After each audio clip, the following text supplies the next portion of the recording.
Oke, baiklah. Bismillahirrahmanirrahim. Assalamualaikum warahmatullahi wabarakatuh. Oke, pada pertemuan kali ini kita masuk bab keempat, yaitu tentang persamaan garis lurus. Nah, apa itu yang disebut dengan persamaan garis lurus? Kita perhatikan contohnya. Untuk persamaan garis lurus, ada namanya bentuk umum persamaan garis lurus. Nah, untuk bentuk umumnya yaitu Y sama dengan MX tambah C. Nah, ini bentuk contohnya untuk persamaan garis lurus. Contoh yang pertama, persamaannya itu adalah Y sama dengan 2X. Nah, untuk contoh yang kedua, persamaannya adalah Y sama dengan min 3X. Nah, ini disebut persamaan garis lurus. Selanjutnya, contoh yang ketiga, persamaannya yaitu Y sama dengan 4X dikurang 5. Yang keempat itu Y sama dengan min 3X ditambah 6. Nah, dari 4 contoh persamaan garis lurus ini dapat kita ketahui, dapat kita perhatikan juga, ternyata untuk persamaan garis lurus, itu selalu ada nilai Y dan X-nya dengan syarat variabel Y dan X ini pangkatnya adalah 1. Nih, X-nya pangkat 1, Y-nya juga pangkat 1. Nggak ada yang pangkat 2 ya. Nah, ini juga. Y-nya pangkat 1, X-nya juga pangkat 1. Itu disebut dengan persamaan garis lurus. Nah, artinya pangkat untuk Y dan X itu harus 1. Kalau nanti kalian ketemu pangkat Y dan X-nya itu 2, berarti itu disebut dengan persamaan kuadrat. Nah, berarti untuk persamaan garis lurus, pangkat Y dan X-nya itu harus 1. Nah, ini contoh bentuknya. Selanjutnya, kita perhatikan menggambar grafik.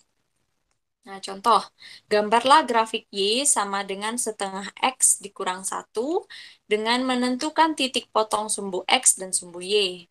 Nah, untuk menentukan titik potong sumbu X, itu kita misalkan Y-nya dengan 0.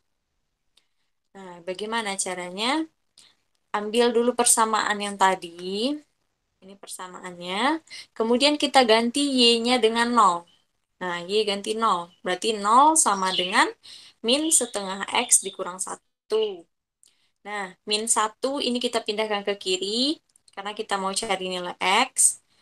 Negatif 1 dipindahkan ke kiri menjadi positif 1.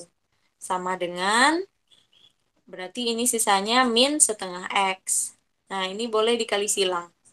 Min 2, ini minnya kita bawa ya. Min 2 kali 1 jadinya min 2.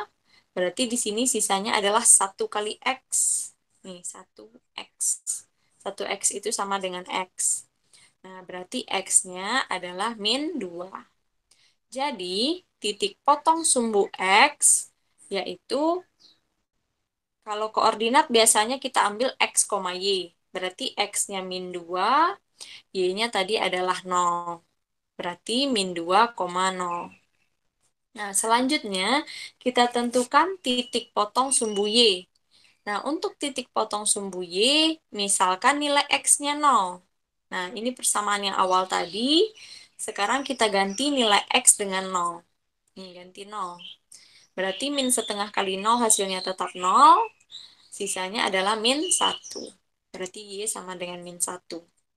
Jadi, titik potong sumbu Y adalah koordinat tadi kita pakai X, Y. Berarti X-nya 0, Y-nya adalah min 1. Berarti 0, min 1. Nah, tadi kita dapatkan koordinatnya itu min 2,0 untuk sumbu X. Nah, kita gambarkan di koordinat kartesius. Min 2,0 letaknya di sini. Ini untuk titik potong sumbu X. Kemudian titik potong sumbu Y-nya itu 0, min 1. 0, min 1 letaknya di sini. Nah, hubungkan dua titik ini, berarti garis yang terbentuk kita sebut dengan garis Y sama dengan, nih dari persamaan awal tadi, yaitu min setengah X dikurang 1. Nah, itu cara menggambarkan grafik. Nah, untuk intinya, untuk menggambarkan grafik, ketika kalian mau cari titik potong sumbu X, berarti Y-nya misalkan dengan 0. Untuk menentukan titik potong sumbu Y, berarti X-nya dimisalkan dengan 0. Nah, sekian materi kita hari ini. Semoga dapat dipahami. Jika ada pertanyaan, silakan bertanya.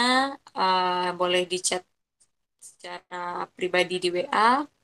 Kita cukupkan. Assalamualaikum warahmatullahi wabarakatuh.